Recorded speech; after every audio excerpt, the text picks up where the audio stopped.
all just start with telling us who you are and which organisation you're in? Sure. I'm Naomi Woodland. I work for United Way. I'm the Regional Coordinator of Community Impact and Investment, which basically means that I work with community to identify the best places for investments to be.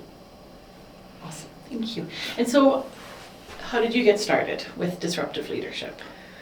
Well, I was involved in some of the ideation phase for Disruptive Leadership, which was really awesome to take it from what it was, which was Leadership Okanagan, very corporate, fairly conservative thinking, status quo approach to, okay, how can we really change things? How can we provide our communities with something that will change the future?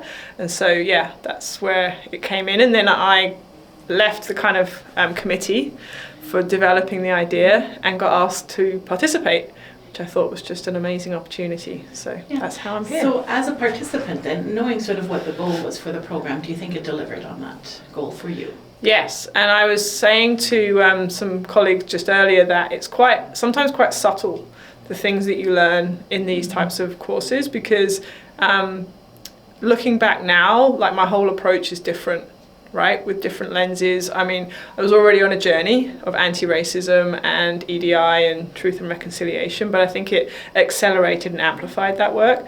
And the biggest thing is having confidence with other people who are thinking along the same lines. So I always wanted to disrupt things and challenge the status quo, but didn't really know how to do that in an organized way. And I think now I have more of an approach and a strategy to be able to change the systems that we operate in. That's great. Can you tell me more about that? Like where is your confidence coming from, or where? Being able to lean on the community of people that are taking the course with you, so the cohort. I think what's really exciting is having a community of practice to lean on moving forward.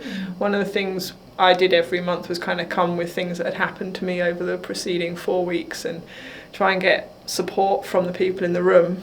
This happened, what should I do next? Or I tried it this way and this is what happened, what would you have done?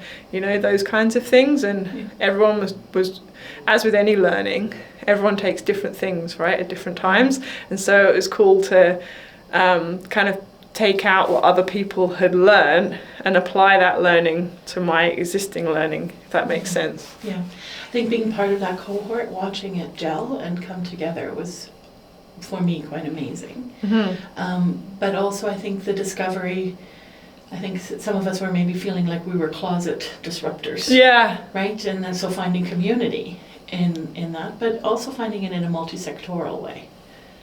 Yeah, I think that was really different, and it was really refreshing and motivating to see for-profit organisations taking part and municipalities as well, because then you know that it's not just one sector trying to make a change, that it's across different sectors.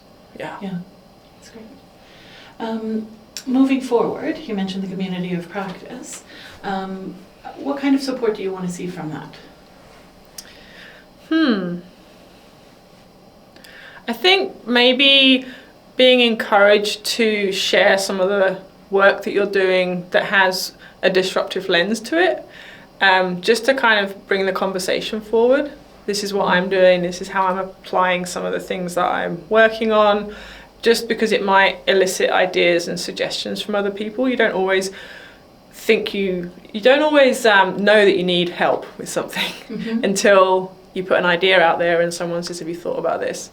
So I think that that's what I'm looking for from the community of practice, and somewhere to rant when I need to. That's good. And then just last question is really around, would you recommend this to somebody else, or, you know, like what would you say to somebody who's asking you about disruptive leadership and if they should participate? Because it's a big commitment. Yeah, I would fully recommend disruptive leadership to someone else. I think if you've already started a journey of justice, equity, diversity and inclusion, it's probably quite helpful, mainly because of the vulnerability side of the workshops. So I know that some people found it a little overwhelming to talk about some of the topics in public when you haven't even spoken to yourself about it.